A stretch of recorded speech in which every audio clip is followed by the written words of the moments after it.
Ете, погледнавме низ разговорот на Бела и Милана како креативните умови и уметничките души умеат еден обичен простор да го направат во една сосема поинаква новогодишна магија. Тоа значи дека и вие можете да се обидете да сторите нешто, иако можеби не сте по професија уметник, но никогаш не е доцна да откриеме некој талент во себе или да консултираме стручно лице како што е тоа конкретно Милана.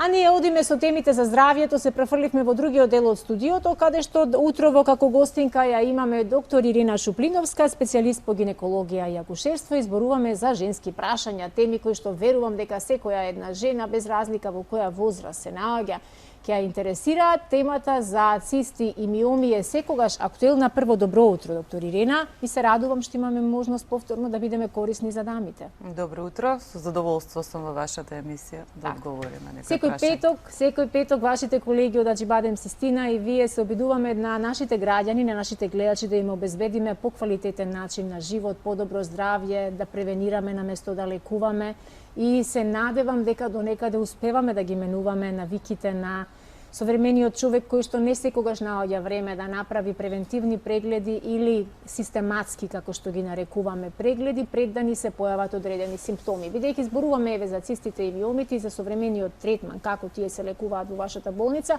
ајде за почеток вака општо, што представува циста, што миом? Значи, цисти и миоми се една од почестите посети во гинеколошките ординации, со оглед на тоа дека се јавуваат во целото репродуктивно доба. Така што можам да кажам дека првично да ги охрабрам жените дека најчесто не се ништо страшно, меѓутоа секако нивната посета, следење, дијагностицирање и потоа евентуален третман се и како важни за севкупното репродуктивно здравје. Да почнам со цистите. Значи, во суштина што значи циста? Циста е празнина исполнета со течност во човековото тело или орган, која што со остатокот од ткивото е одвоена со мембрана, тоа е значи капсулата на цистата. Додека миом е во суштина тврдоткивна формација која што се создава од мускулниот слој на матката и односно од мускулна влакно и е по структура стромална компонента, може да се наоѓа во матката, во самиот мускул, на надворешната површина од матката, да избочува и на внатрешноста, дури некој сателитски миом надвор, значи од матката, и нивни соодветни структури, фиброми што се наоѓаат како тврд тумор на јајникот, додека цистите сами по себе се, да речеме, по конзистенција меки, односно ако се дупнат или расечат, ќе се испразнат, односно ќе истече таа содржина од цистата. Меѓутоа треба да се напомене доколку се интервенира оперативно кој ви работи, не е доволно да се само испразни цистата, туку треба да се извади таа капсула на цистата, односно епителот од кој што се лачи таа течност која што се создава во самата циста. Сега во врска со цистите, тие може да бидат во суштина исполнети со различен тип на течност. Тоа може да биде и воденикава течност, полна со хормони, може да биде гној, може да биде крв и слично. Значи, дијагнозата на цистите најчесто се поставува ултразвучно. Грото, односно добар дел од цистите, пациентките дури не може да ги забележат доколку немаат некои симптоми како болка или неуредни циклуси, заради тоа што јајчниците се наоѓаат во абдоминалната празнина и можат слободно да растат додека не достигнат некоја димензија каде што би правеле притисок или евентуално да се торквираат околу својата оска па да направат болки или да пукнат или слично. Меѓутоа, често пати оние што се, да речеме, 4-5 сантима, да речем, цистички и се забележуваат единствено на ултразвук без никакви симптоми. За среќа, најчесто се тоа функционални цисти, што значи тоа? Тоа значи дека тоа се цисти што се создаваат од функцијата на самиот менструален циклус, односно непрснат фоликул или циста на жолто тело и слично, кои што вообичаено поминуваат со следниот циклус или евентуално требаат 2-3 циклуси, доколку нешто не ни иде конзервативно, може да дадеме и некоја терапија. Во исто време тоа би ни било и диагноза и третман, доколку таа циста не помине сама од себе или со хормонска терапија за некое одредено време што сме го поставиле на дотичната пациентка, понатамо може да размислуваме и за некои други алтернативи на лекување како оперативно, например. Така. Може би дел од ова што сега ќе ве прашам, одговоривте, но еве вака поконкретно да прашам, постојат ли опасни и тотално безопасни цисти или миоми и дали има поврзаност помеѓу цистата и миомот, дали е можно, и ова е можеби многу лаичко прашање, дали можено е цистата да се претвори во миом? Па да, прво на ова, на последново да одговорам, во суштина е неможно, пошто од различна хистолошка компонента значи потекнуваат, меѓутоа можно е да постојат конкомитантно, да постои и миом и циста кои што независно се појавиле еден од друг, може да се, или сеедно може некогаш да постои само миом, па да се појави циста и така натака.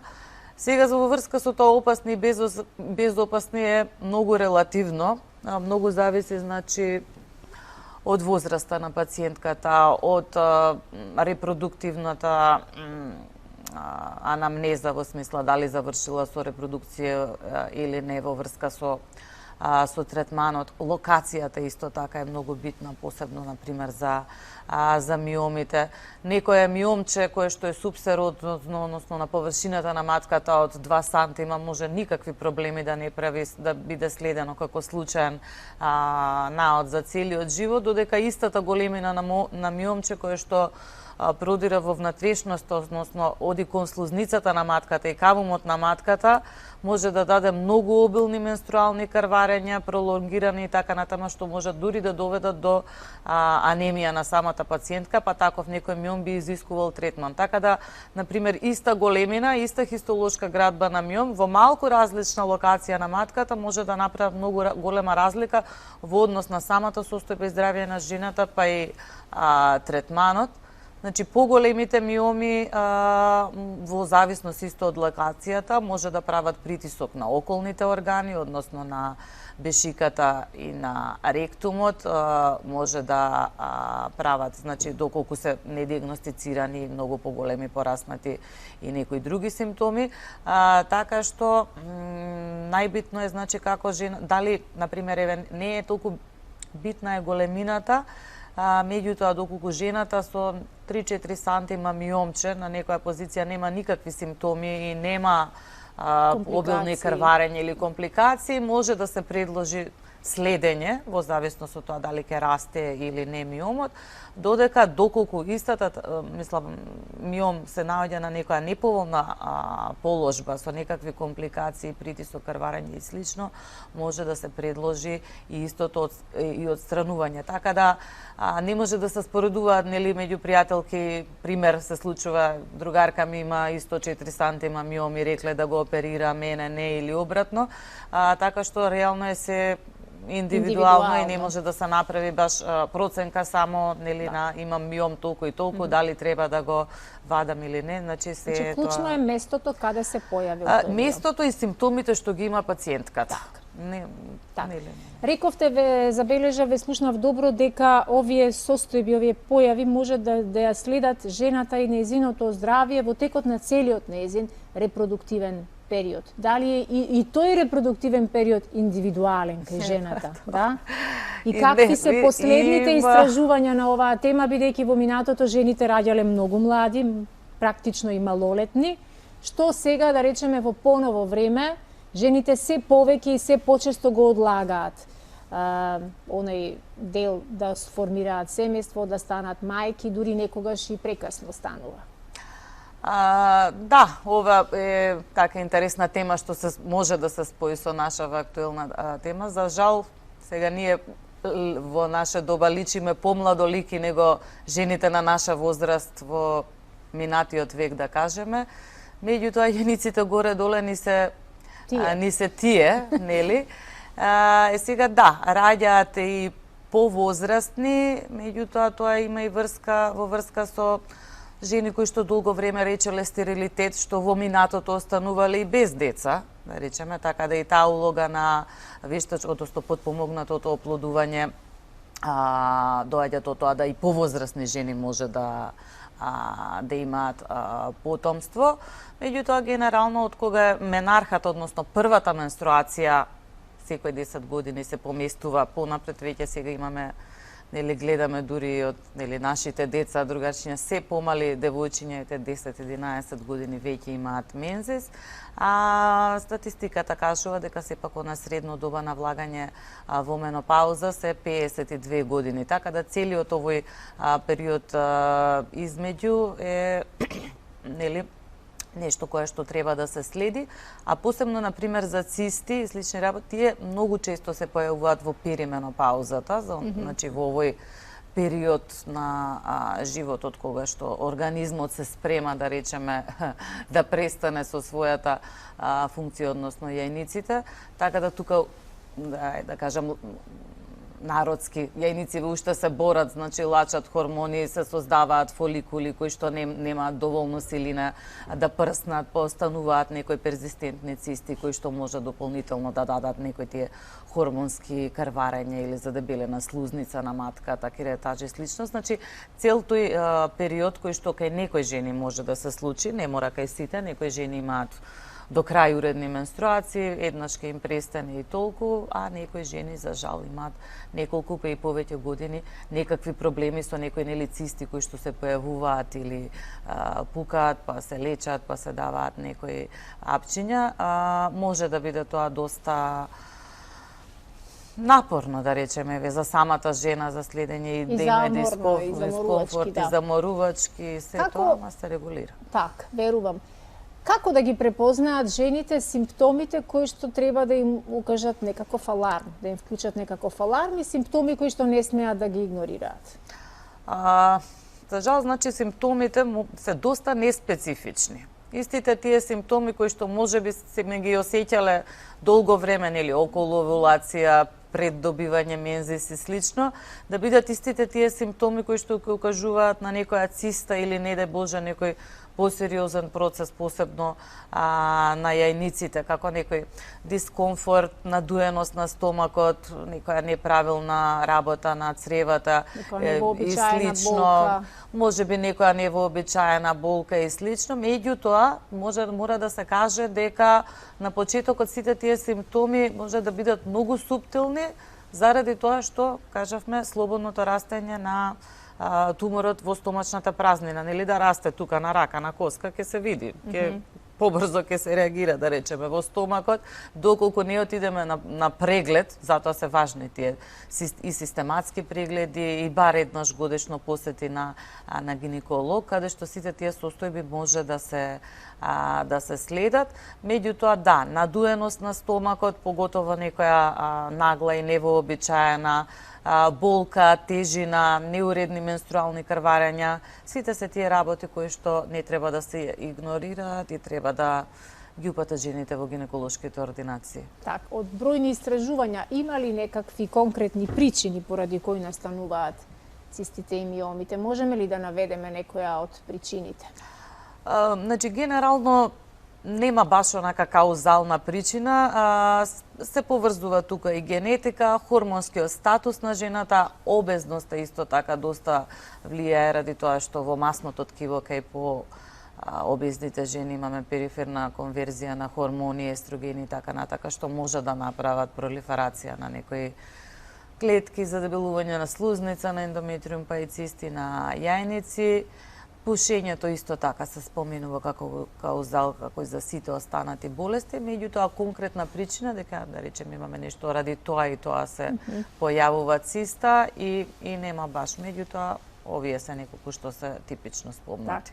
Имаме ли информации дали можеби цистите се почести, поприсутни кај жените кои што не родиле, не имале предходно некаква бременост или подоцна стануваат мајки, и дали можеби жените кои што порано имале, ја оствариле таа своја мајчинска улога, имале повеќе деца, дали можеби тие имаат да кажеме, смирени хормони во поглед на тоа што се случува во таа женска природа, која е навистина феномен. Чинам дека најсовршениот орган во универзумот е женската матка.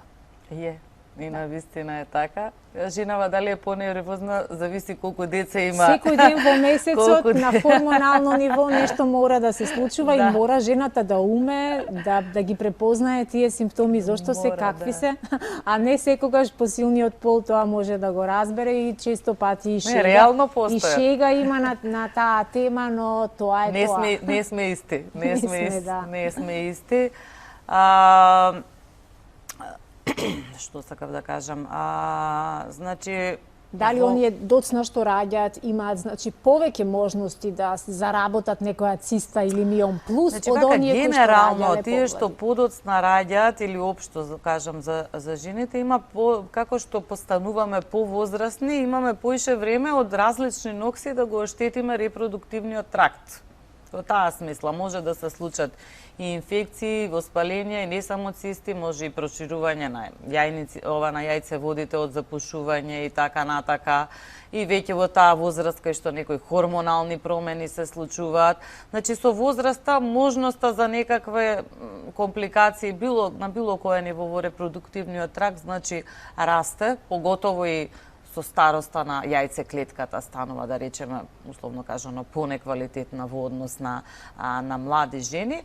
Меѓутоа, стои оној факт уште во учебниците дека жени кои што се оствариле, да речеме, репродуктивно, дека се позаштитени од некои болести што се јавуваат во гениталниот тракт.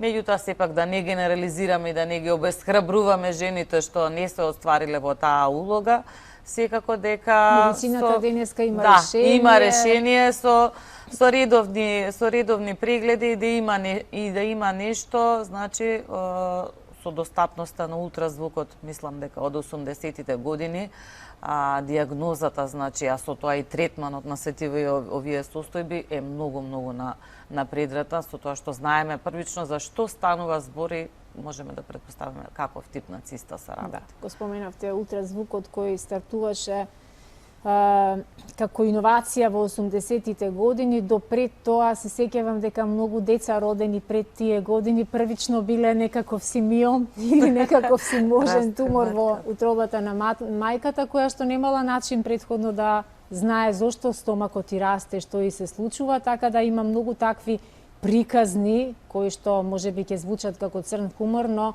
претежно се и од оние места, неразвиени места, селски средини, каде што навистина жените биле убедени дека имаат нешто лошо во стомакот, дека нешто страшно им се случува, а тоа на крај излегува живо и здраво бебе.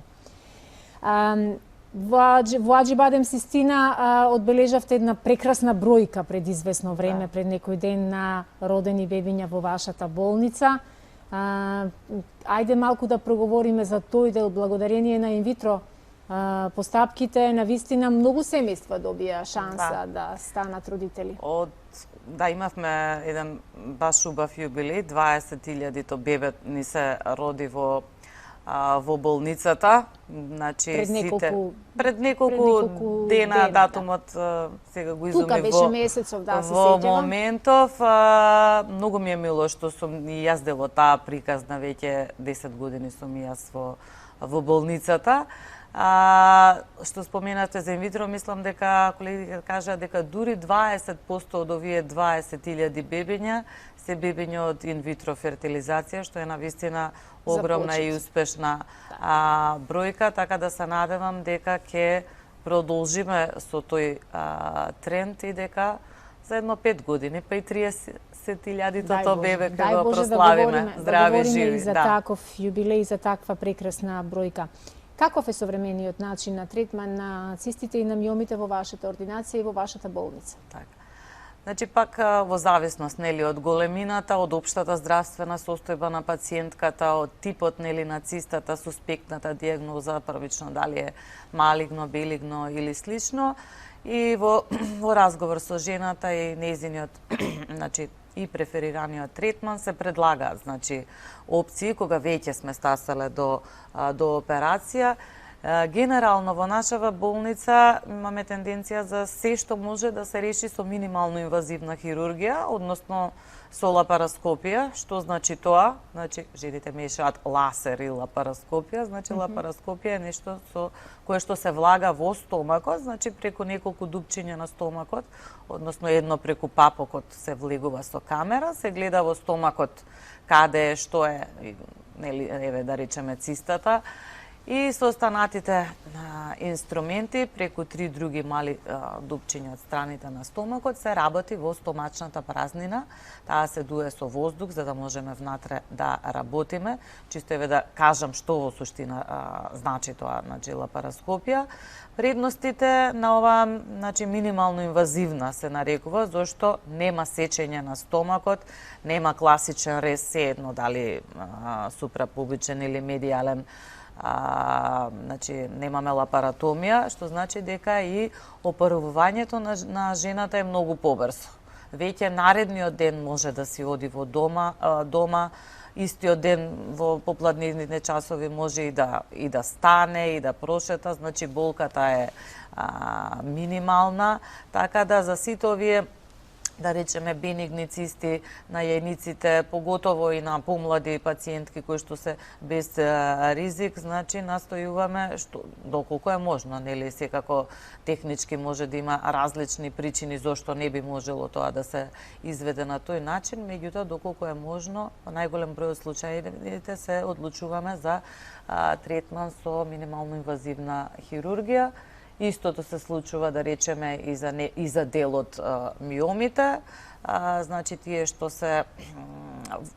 пробиваат према внатрешноста на кавумот на матката, може да се извадат со, значи тоа се вика хистероскопија, исто така со еден инструмент кој што се влага преку вагината и грлото на матката, и со камера исто се визуализира во внатрешноста на матката и потоа со еден инструмент тоа се љушти, односно се вади, за да не се прави нели операција, да не се копа, односно низ матката и така натака. За поголемите миоми исто така постои можност еден, така се вика тој морсолатор, еден инструмент од озгоре што ќе го дроби па да се извлече низ мал рез, меѓутоа не сме да се генерализира, пак да напоменам, се е индивидуално. Се индивидуално.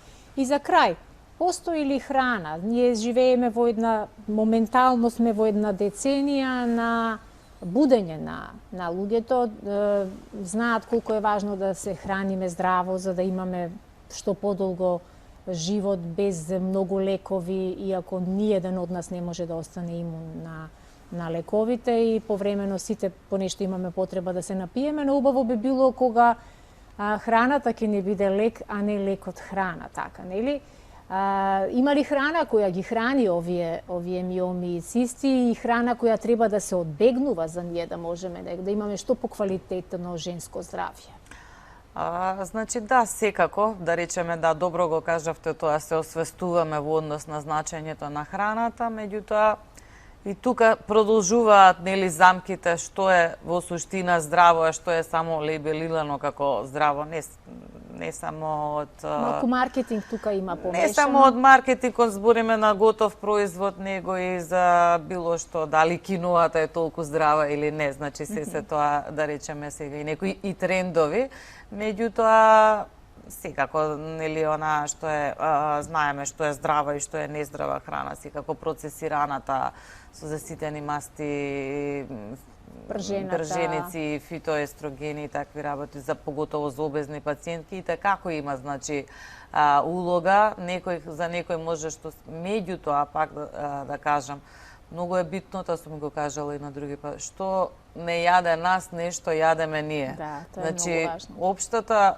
психофизичка состојба, значи, ние џабе, не знам што и да јадеме, да речеме, ако имаме нерешливи нервози и проблеми сами со себе и со околината, така да би кажала дека за жените, поготово овие со поврзаниве со хормонски цисти и слични работи, менталното здравје и како е важно, така да на тоа треба многу да се внимава, и заедно со храната мора некоја физичка активност. Жените што ќе ослабат, им се уредуваат, да речеме, дури без лекови, циклусите кои што не се уредни, како полицистични и слично, така да севкупно тоа треба да се гледа, да се постигне некој баланс. На оваа тема за женското здравје ќе говориме и во следна прилика, бидејќи никогаш не е доволно да укажуваме, да превенираме и да подсетуваме многу од нашите гледачки. Ви благодарам многу што ова утро бевте наша гостинка. Поздрав до целиот тим, колегите во Аџибадем Систина.